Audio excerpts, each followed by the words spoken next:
Eat, sleep, bet, repeat. That's how we get down on the opening line at EliteSportsBetting.com. I'll be your host, Benny Ricciardi. And as usual on Fridays, today we're going to talk a little bit of soccer action with our man, the Duke of DFS, our boy Nick Frazier, resident soccer expert over here at Elite Sports Betting and EliteFantasy.com. What's going on, brother? Doing well, Benny. How you doing, man? Happy Friday to you. Yeah, you know, it's actually not been a great Friday. I told you I had to go pick one of my kids up from school today. He wasn't feeling well, so trying to get a lot of work done and take care of a sick kid. Definitely think I caught whatever he has.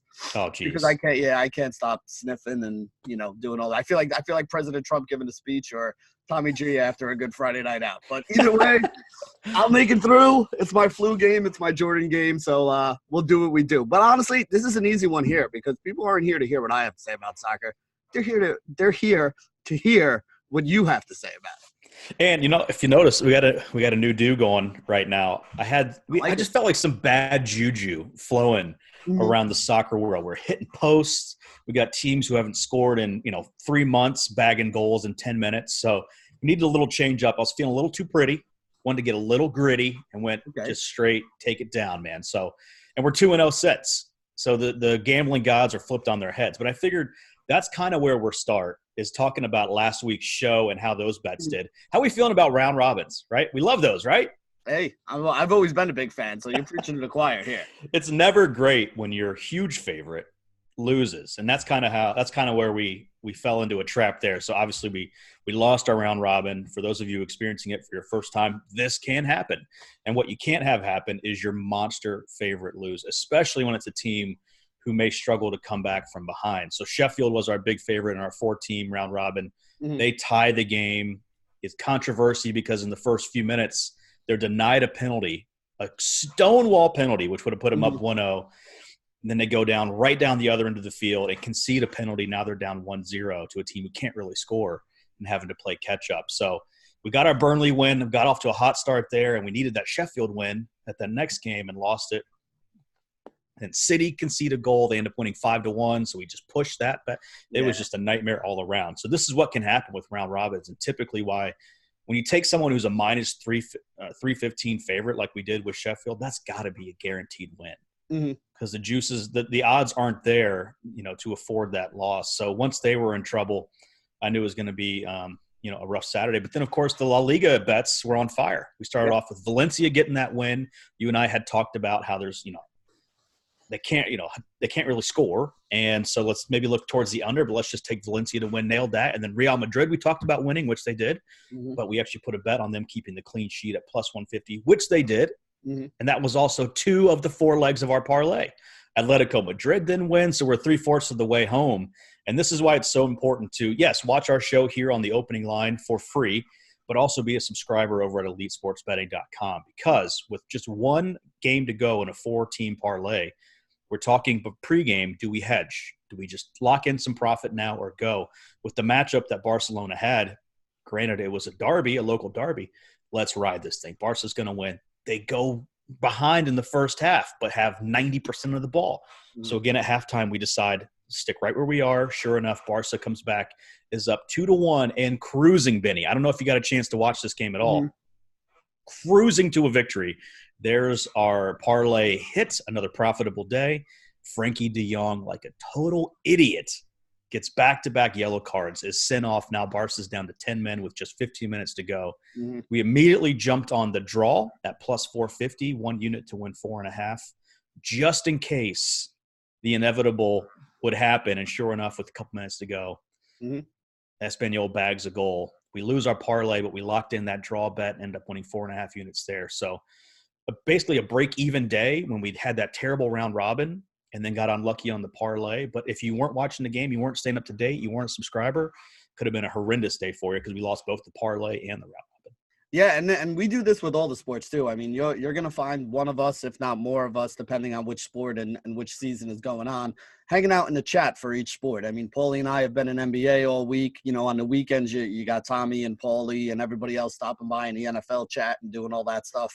You know, and like Duke said, there are ways that you can kind of limit yourself and hedge yourself to kind of make sure no matter what happens, at the very least, maybe you break even on a day like we did here, or, maybe even lock in a little bit of profit on something like that. When you hit 3 or 4 legs of a parlay, what you're basically saying is I'm going into this final game with a team that's normally minus 300, but because I have 3 legs in the bag on a parlay, I'm getting them at plus 400 or plus 450. Which, again, gives you a lot of opportunities to do things like, grab the other team for a little bit of money or put something on the draw in case they don't get all the way home. Things like that where, worst case scenario, you break even, you could lock in, you put $50 there to pay back what you invested. And, you're still giving yourself $300 or $400 worth of upside if it winds up hitting in the end. So that's why we always say, it's great that we do these videos. We want you guys to have, an idea of what we do over here at Elite Sports Betting and Elite Fantasy. But really, there's a lot more to being a subscriber than just watching these 10-minute videos or 20-minute videos we throw out a couple times a week. So that's why we say get over there, sign up. Good prices right now over there for it. And honestly, it pays off in the end, as it did this week for our soccer subscribers. Well, first of all, it's fun, right? You have a community you're hanging out with. You see the same faces in the chat. Now that I've gone full time with, Elite Fantasy, I've been in the chat room, elitesportsbetting.com, basically nonstop. And you see the same faces, the same, 15 to 20 guys in there. So you have a little community and you kind of figure out who everybody likes. And, my betting style might be a little bit different than yours, Benny, and Tommy's and Frank and the other guys. And so you can kind of pick and choose which person fits your style best. And so if you want to take my plays and use them, go nuts. These are bets I'm putting in. I'm trying to win. Let's do that. If you say, like, I'm not a big fan of the way Duke bets, but I love Frank and Fried Egg Polly, great. They're on the site too. Go hook up with them. And I'll be here if you want to jump on, if I'm on a hot streak or something like that. So we've assembled this amazing all-star team that basically gives you options to fit your betting style. Yeah, we basically have no life and sit around and look at sports and make bets all day long. And, we give it out there. We put every bet that I make, everything I put in is in the betting package. I put everything down. Right. I actually even do it before I put the bet in. This way, letting everybody know what's going on so you can hop in on it right away. If you do have the betting package and you're not signed up for the Elite Alerts Twitter account, you're making a big mistake, because anytime we update anything, the Elite Alerts Twitter account will tweet it out there so because there's been, especially, when you're looking at guys like Paulie and Frank who get their money down real early in the morning on some of these lines. Anytime you can get your money down early, you're getting it down before the line movement really happens. So they may see, hey, this line looks to be 2 or 3 points off. They may hop on it at 210. If you get that alert, it's going to hop up. You'll be able to get in on it at 210, because if you look at noon or 1 o'clock in the afternoon, that bet might already be up to the 212 or 213 that they thought it should have been at. And at that point, there's really no value left in it. So, make sure you're signed up there and make sure you're following along. Just look to this past weekend's game with the Barcelona-Espanyol game. Not everyone can be in the chat room. Totally understand that. This is our job. That's why we're in there most of the time. If you have time available, come hang out with us. But with these live bets, it's extremely hard to make sure that everyone knows. So I'm telling people in the chat, I'm updating the bet pack. I'll throw out a note on Twitter. Elite Wins will kick out, an update notification. We're trying to get all this information to you as soon as possible. But here's a situation where we have 15 minutes left in the game. It's an immediate action with these 2 yellow cards the player sent off. We want to grab that line before it corrects itself and the market starts to correct. So urgency is the key. So follow it at Elite Wins and turn on those notifications. Doesn't mean you have to take every single bet, but we want to make sure you're aware of the action we're putting down. Yeah, and that's the thing. Listen, like Paulie was saying, like Duke was saying before, you have Paulie, you have Frank, you have me, you have Tommy, you have Duke. You got 7 or 8 guys that are putting in bets at any time of day, and we all have different styles of the way they do it. NBA is a good example. Frank pretty much only bets totals. Paulie bets a lot of sides. I'm betting a lot of props. Healy's betting a lot of props. So depending on how you like to bet or which way you want to, go with it, you have guys over here that are doing it in that style, that are playing the way that you might like to play. So, you get the ideas from everybody. And I'll be honest, what I do a lot of times, obviously I'm going to play whatever props I put in there, but I may look at Frank's stuff and say, hey, I didn't think about that, but I like that over too. Or I may look at something that Paulie puts in the package and say, that's a good point. I like this or I like that. You can pick and choose which bet you have. If you're betting everything in the package, there's on any given day, we're putting 150 to 100 plays into the package, depending on if it's a busy day or not and how many sports are going on. So we don't expect you guys to be tailing everything here, but, follow the guys that you like, follow the guys who are hot, which is something that I've been making money doing is, Duke starts now in soccer bets. I'm betting everything that Duke throws in there till he cools off. Rob starts hitting on his NFL plays. I'm going to go and tail him for a while. And that's basically the way that we've been going about doing it. And you know what? It's been pretty profitable. It paid for me to go to Vegas this week. So pretty happy with the way last week has turned out. Now, enough about the past here. Right? Let's talk about this weekend. Let's talk about this weekend. Yeah. What are you looking at this weekend in the soccer world? What do we First see? of all, shout out to the wifey. I was running around. I said, I got a show with Benny. You mind making me a coffee? Went with the super manly pink wine cooler. So, hey, appreciate her. But here's what we're going to do. We're going to talk about two games. I'm going to give you some leans. Like I've talked about 100 times, team news is so important, in soccer especially. And I felt like I wanted to give you guys plays, and so we've been forcing it a little bit on the show. So I'm going to give you leans, and then, of course, day of, once that team news is released, we'll make some final decisions there and put these bets in. But we actually have a game this afternoon, Benny. We have Sheffield United hosting West Ham. And I don't know if you saw last week, but David Moyes, the new coach for West Ham, came in and all of a sudden turned that team completely around. Granted, against Bournemouth, who's terrible, but won 4-0 there. And they're getting plus a half a goal on the road here this afternoon. And it's only minus 115. I don't hate that at all. I actually don't mind them to win the game outright. Sheffield, as we know, cannot score. Super organized. I could easily see this game being a draw, 0-0. So maybe you look towards the under if you like that side as well. But as opposed to going draw no bet with West Ham and killing our odds there, I'll just take them at plus a half a goal. The game ends in a draw, we win. West Ham wins, we win. I like the way Moyes set this team up last week. I expect a similar lineup, if not exactly the same, to what we saw today. So let's take that. What's the goal line in this game? Is it over 2.5?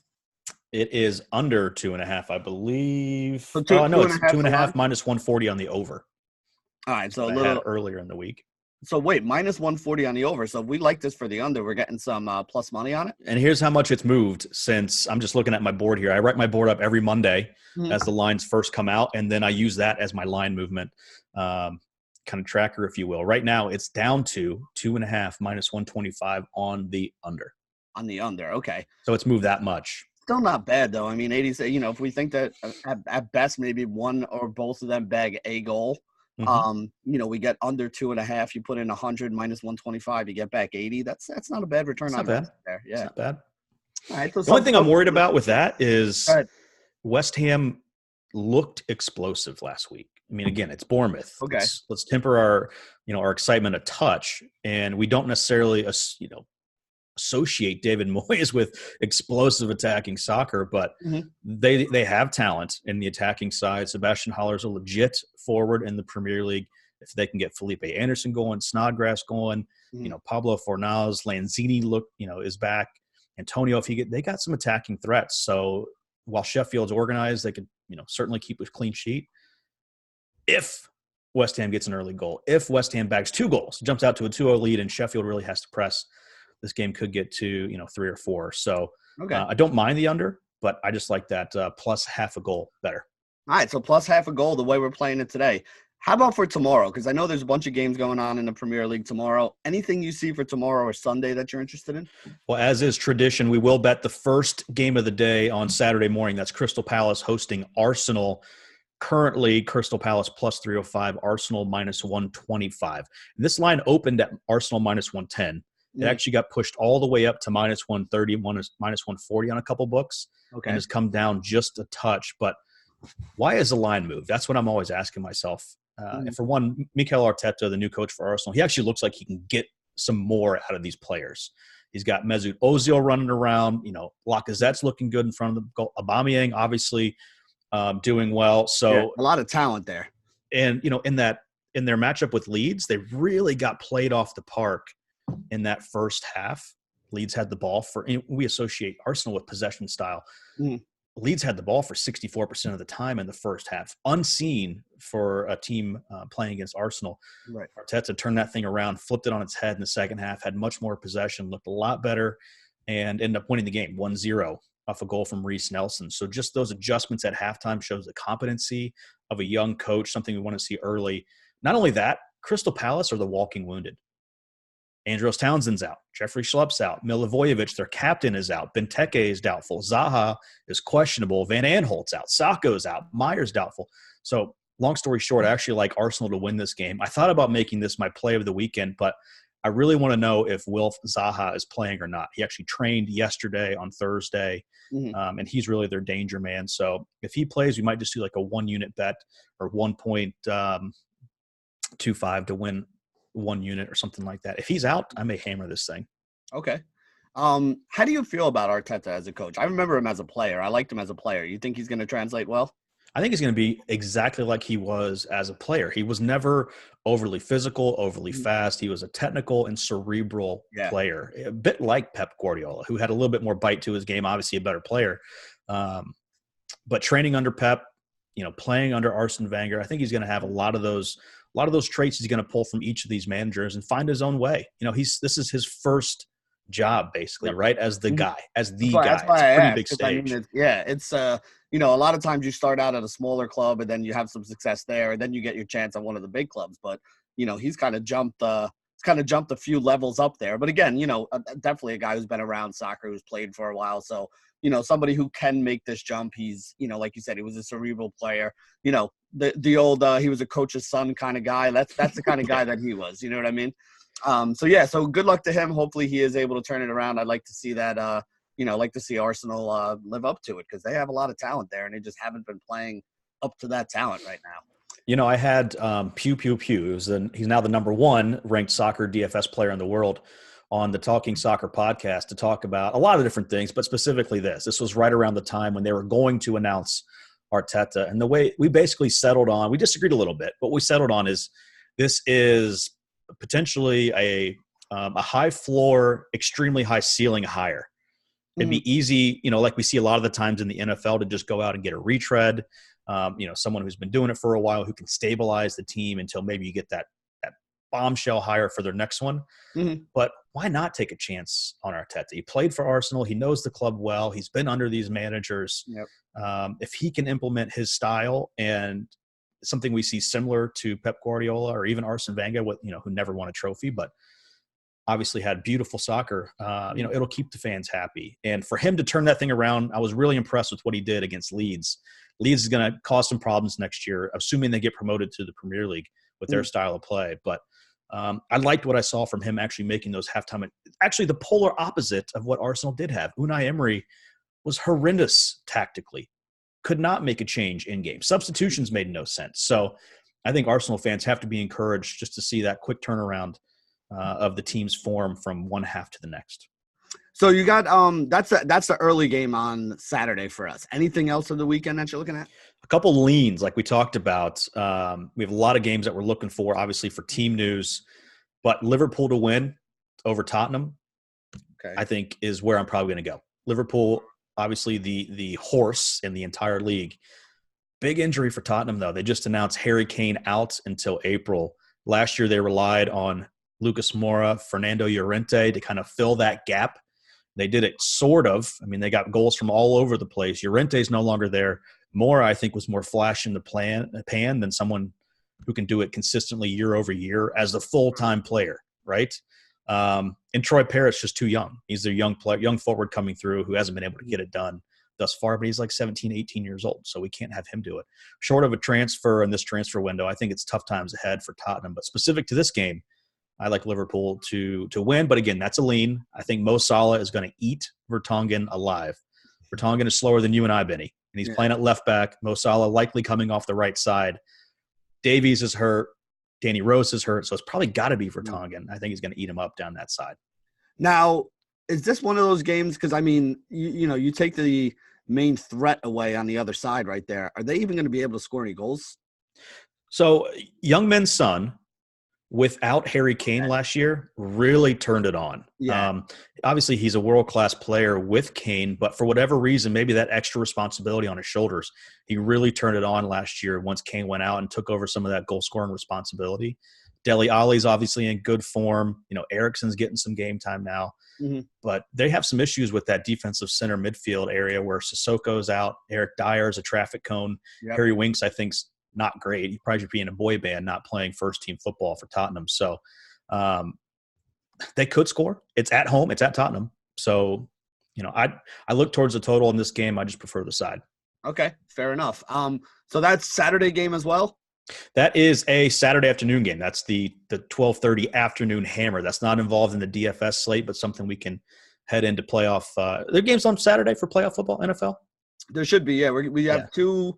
I think they're, I want to say 12 and 4, and then Yeah. or they might be like 4 and or 2:30 and 6:30, something like that. I think Saturday is the later day and Sunday's the earlier day is the way they do it. But yes, there are 2 games this week. So that's something you can throw on the second TV, put a bet in, and just kind of listen to the NFL game and then peek over and check that score because it should be a hell of a game. Jose Mourinho obviously loves to get up for these big games. I just don't think Tottenham's good enough. And the next game that we want to talk about is another reason why we wait for this team news. Norwich, Man United, don't really like either of these teams right now, to be honest. But wow, huge news if Harry Maguire can or cannot play. Okay. At the back for Manchester United. And it was announced today by Norwich that Timu Pukki will not make the trip for Norwich to Manchester. So really hurts their ability to create and score on their end. Now, look, Pukki hasn't been bagging in goals like he was at the start of the season, but still their best number 9, their best goal-scoring option, and someone that Buendia connects with quite well on the attacking side. So going out to Manchester United on that gigantic pitch, I actually liked both teams to score prior to this Pukki news. Because of the issues with Manchester United and Norwich defensively, I'm going to hold off on that. I don't really have a lean. I might even be pushing more towards Manchester United to win, which is juiced to the 9s, but maybe looking for something in-game there.